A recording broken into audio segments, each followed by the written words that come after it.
அனைவருக்கும் என்னுடைய வணக்கம். இங்கே வந்திருக்கும் அனைவருக்கும் என்னுடைய என்னுடைய வணக்கத்தையும் நன்றியும் தெரியப்படுத்துகிறேன். எனக்கு அதிகமாக மைக்கு பேசி பழக்கம் இல்லை. எப்படியோ கேமரா முன்னாடி நின்று நடிக்க முடியுது, ஆனால் எல்லாரும் முன்னாடி நின்று பேச ரொம்ப மாதிரி நடுக்கமாக இருக்குது. மன்னிச்சிடுங்க. நிஜமாவே இந்த படம் வந்து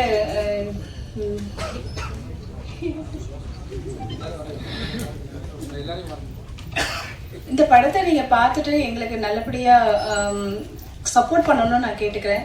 அதிகமா பேச தெரியல, சாரி, மன்னிச்சிருங்க. நீங்க வந்திருக்க அனைவருக்கும் என்னுடைய நன்றி நன்றி நன்றி நெஞ்சார்ந்த நன்றி.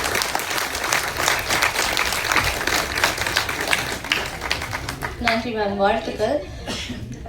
நிறைய டைம் நம்ம பார்த்துருப்போம், நடிகர்கள் வராங்க அப்படின்னா ப்ரொடியூசர் ஒரு பக்கமோ நடிகர்கள் ஒரு பக்கமோ சம்டைம்ஸ் இருக்கிறத வந்து பார்த்துருப்போம். ஆனால் இங்கே வந்து ப்ரொடியூசரும் நடிகர்களும் உட்காந்து அவ்வளோ நேரம் கதை பேசி அரட்டை அடிச்சதால நான் இங்கே வந்துட்டேன். அங்கே உட்காந்து ப்ரிப்பேர் பண்ண முடியாதுன்ட்டு அந்த அளவுக்கு எல்லாரும் மத்தியிலும் ஒரு நல்ல பாண்டிங் இருந்தது.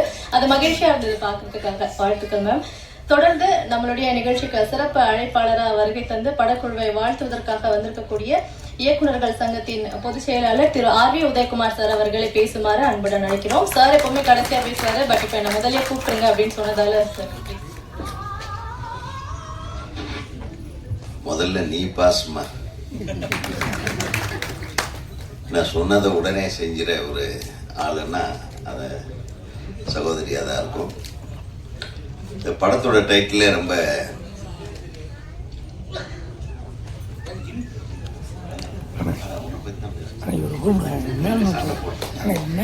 டைரக்டர்களே இப்படித்தான். இங்க வந்து ஏதாச்சும் டென்ஷன் ஏற்றிட்டு பக்கத்தில் உட்கார். டைரக்டர் வந்த உடனே சொன்னார், சார் உங்களுடைய அசிஸ்டண்ட்டுக்கா நான் டைரக்ட் பண்ணுற டைமில் இந்த ஜோன்னு ஒருத்தர் இருந்தார், உங்களை பார்த்து உங்ககிட்ட சேர்றதுக்கு முயற்சி பண்ணலான்னு சொல்லி நான் வருஷ கணக்கில் அவர் பின்னாடியே அலைஞ்சு கடைசி வரையில் உங்களை பார்க்க விடாமையே பண்ணிட்டாரு அப்படின்னு சொல்லி ஒரு குற்றச்சாட்டை வச்சார். அதுக்காக நான் மன்னிப்பு கேட்டுக்கிறேன். நீ ஒரு நல்ல படத்தை பண்ணிக்கிற, தப்பிச்சிட்ட. நீ பாஸ் ஆகிட்ட. ஃபஸ்ட்டு லேட்டானாலும் லேட்டஸ்டாக பாஸ் ஆகிருக்கீங்க. உங்களுடைய கதைக்களம் பாஸ் தான். நல்ல ஒரு நான் கூட சகோதரி முதல்ல சொல்லும்போது பயந்தேன். இல்லைன்னா வெட்டு குத்து கத்தி ஒரே ரத்த காட்டேரியான படமாக இருக்கும் பொழுது வட சென்னைன்னு சொன்னாங்க. ஆனால் அதில் இவ்வளோ ஒரு அழகான ஒரு குடும்ப ஒரு கதையை வந்து எடுத்துருக்கிறதுனால ரொம்ப ரொம்ப சந்தோஷமாக இருந்தது. வட சென்னையோட குடும்ப சண்டையை எப்படின்னு பார்க்கலாம். அது வந்து ஒரு வித்தியாசமான கோணத்தில் இந்த கதைக்களம் அமைஞ்சிருக்குன்னு நினைக்கிறேன். அதனால தான் நான் சொல்கிறேன், ஃபஸ்ட்டு நீ பாஸ், அதில் கதையில் பாஸு, இயக்கத்துலேயும் பாஸு. ஏன்னா இத்தனை பேரை வச்சு மேய்ச்சிருக்க பாரு, பெரிய விஷயம். அது புதுமுகங்கள் நிறைய பேர், அது 2-3 பசங்க, ஹீரோவோட வர்ற பசங்க 2-3 பசங்க டப்புன்னு வந்து காலில் விழுந்தாங்க. அதில் காலில் விழக்கூடாதுன்னு சொல்லிப்பேன். அங்கேயும் நீ பாஸ். நைஸ். குறிப்பாக இந்த படத்தில் எனக்கு ரொம்ப பிடிச்சது இந்த ஹீரோவோட முகம். அவர் ரொம்ப லவ்லி பாயாக இருக்கார். வாழ்க்கைகள் துஷ்யந்த். ஆனால் துஷ்யந்த் ஹீரோவான்னு கேட்டேன். அவங்க ஜெயக்குமார் அவங்க ஃபாதர் சொன்னார், இல்லைண்ணே கேரக்டர்கள் ஒரு கேரக்டர் ஆனால் பிரமாதமாக பண்ணியிருக்கு. உங்கள் அப்பா வந்து எப்படி அண்டர் பிளே பண்ணுறாரு பாருங்க. ஸோ ஒரு நல்ல பிள்ளை, நீங்கள் அழகாக பண்ணியிருக்கீங்க.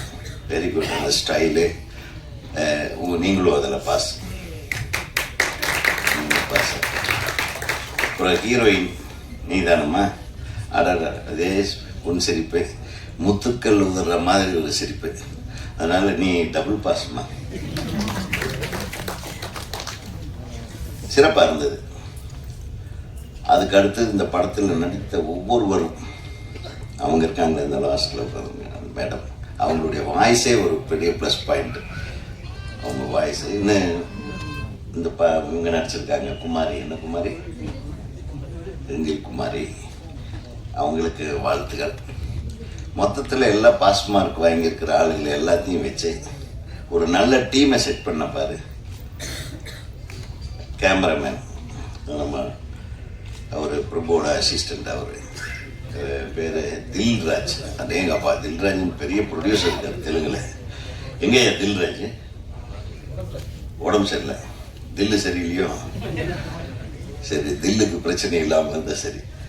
அவர் ரொம்ப நல்லா பண்ணியிருக்கார். ஏன்னா ஏதோ வடச்சென்னைன்னா ஒரு ஒரு காட்டுத்தனமான ஒரு லைட்டிங், ஒரு ஒரு ஒரு மாதிரி ரகடான லைட்டிங் இருக்கும். ஆனால் இதில் ஒரு அழகான லைட்டிங்லேயே படம் எடுத்திருக்கீங்க. ஸோ தில்ராஜுக்கும் வாழ்த்துக்கள்.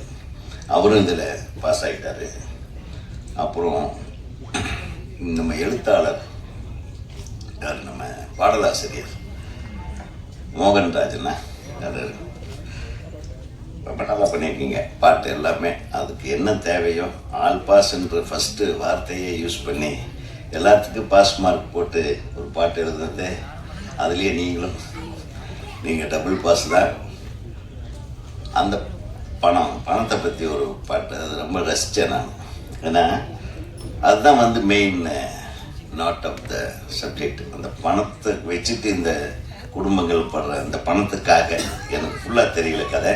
இந்த பணத்து பேக் ட்ராப்பில் நடக்கக்கூடிய விஷயங்கள் தான் இத்தனையும். அதில் அன்பு, பாசம், இந்த பக்கத்து வீட்டு உறவு, இதெல்லாம் எப்படி கெடுதோ அல்லது சேருதோ அதை சுற்றி தான் அந்த படம் அமைஞ்சிருக்குன்றது தெரியுது.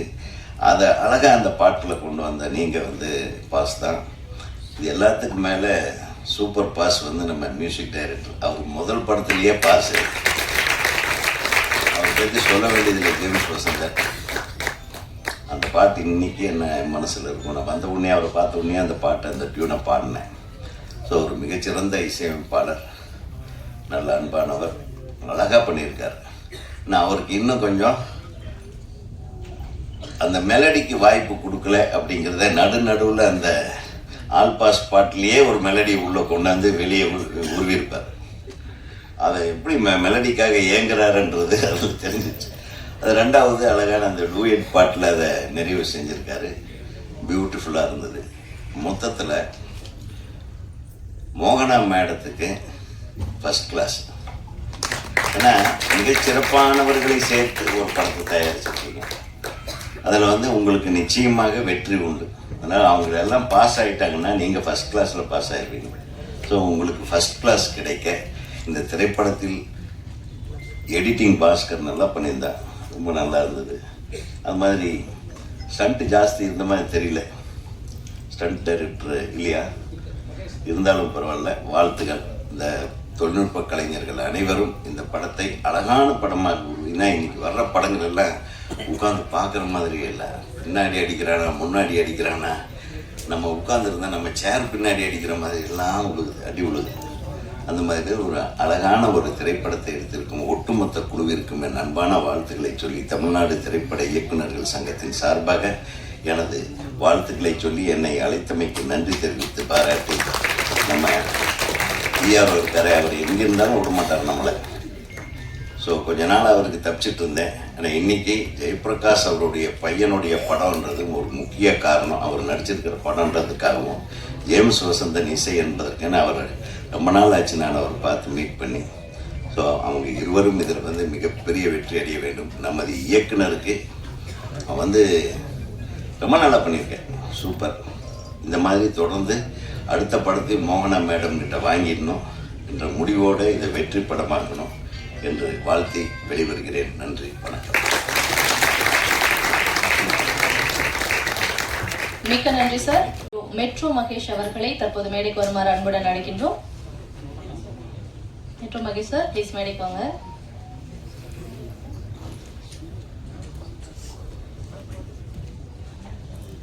நடிகை மைதிலி அவர்களையும் தற்போது மேடைக்கு வருமாறு அன்புடன் அழைக்கிறோம். மைதிலி மேம், ப்ளீஸ் மேடைக்கு வாங்க. ஒரு பெரிய கைத்தட்டல் கொடுக்கலாம்.